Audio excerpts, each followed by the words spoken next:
Friendliness. Definition is quality of being friendly. Pretty simple, isn't it? What do you think is the biggest detriment to being friendly? Lack of confidence. Insecure people are afraid to be friendly because they're afraid of rejection. Anytime you meet someone and they're friendly, then I can assure you you're meeting a secure, confident individual. And if they're unfriendly or show no emotion whatsoever, it's based on the fact that they're insecure and they don't have any confidence. What's the quote? This is a difficult quote. I'm going to read it to you. C.S. Lewis said it. The pretense leads us to the real thing. When you are not feeling particularly friendly, but you know you ought to be, the best thing you can do very often is put on a friendly manner and behave as if you were a nice person than you actually are. And in a few minutes, as we have all noticed, you will be really feeling friendlier than you were. Very often, the only way to get a quality to reality is to start behaving as if you had it already. Being friendly? If you don't have it, fake it till you make it. If you act friendly, you will become friendly.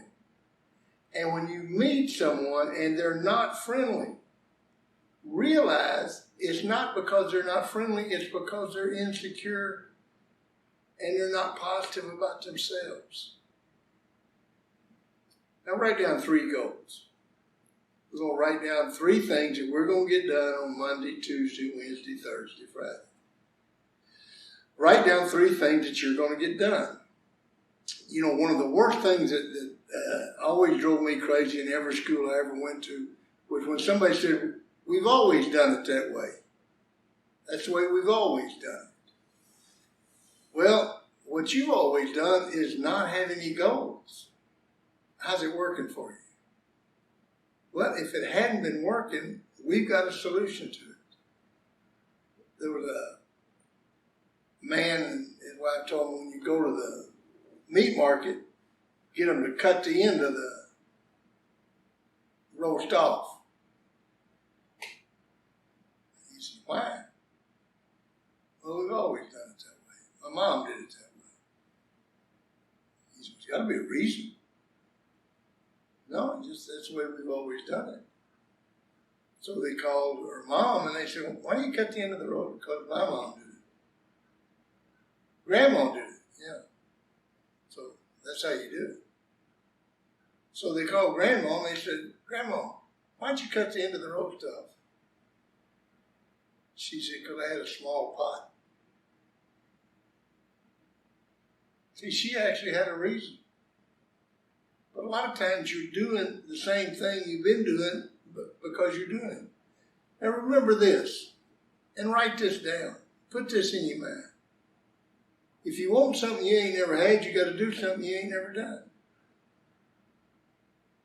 If you want something that you've never had, you got to do something you've never done. If you keep doing what you've been doing, you're going to keep getting what you've been getting.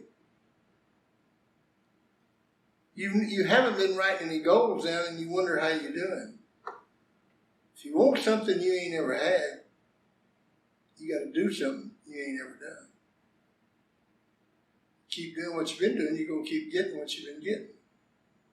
Write down 3 goals. Know what they are, believe in them, commit a plan to them, and change your behavior. That's the week.